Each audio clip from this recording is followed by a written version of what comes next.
I mean, I know it sounds simple to say, but it got to the point, when, particularly on Brighter Later, when we had like drum and bass and other instruments playing with him, John Wood and I, when we were doing a take, we would turn Nick's monitor off.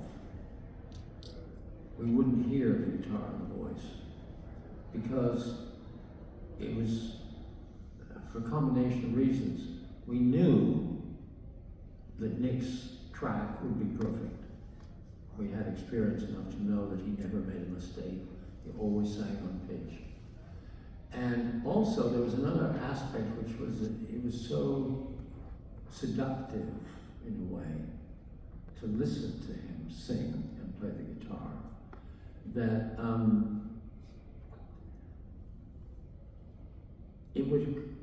we risked being distracted from focusing on whether the bass player was locked in with the foot. You know, that if you turn Nick off, you could really hear what everybody else was doing very clearly, and say, well, okay, let's go back to the top again, let's start again. And we could really hear, because, you know, the last thing you wanted to do with the Nick Drake track was get into the mix and discover you don't really like the way the rhythm guitar or some other instrument, you know, was playing, or that they'd missed a chord somewhere. And so you wanted to really be able to focus on that. And then, of course, once we got a great take from everybody else, we'd say, come on in to the control room, we'd come in, everybody sit down, and we'd flick Nick's tracks back on, and then we'd listen to it, and of course it would be sublime.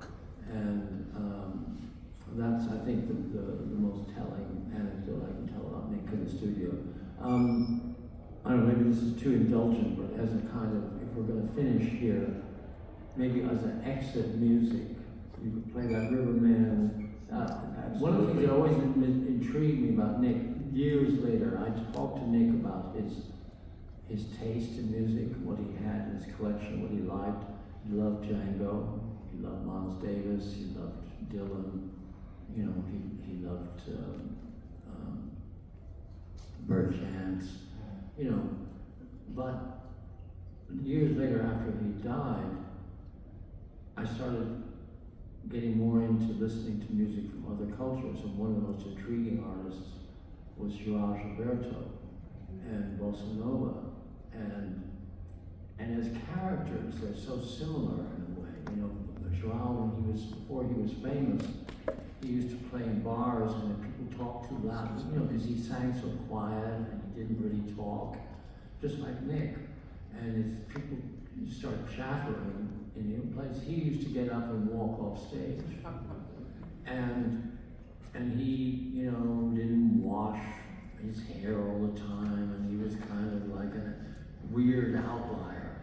And then the way the guitar in Joao Gilberto is a voice independent almost of the vocal, and they work in some sort of weird, not weird, but wonderful counterpoint to each other.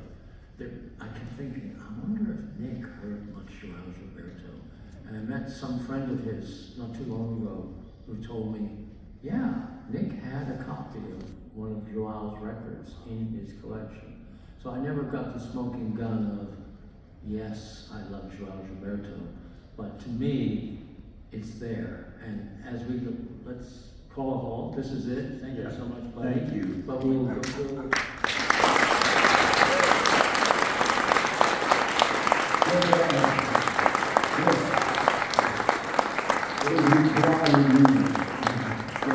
As we file out, I'll be out there signing books, but we'll serenade you with a little bit medley that Buddy put together of Nick and Joao. Se você disser que o desafio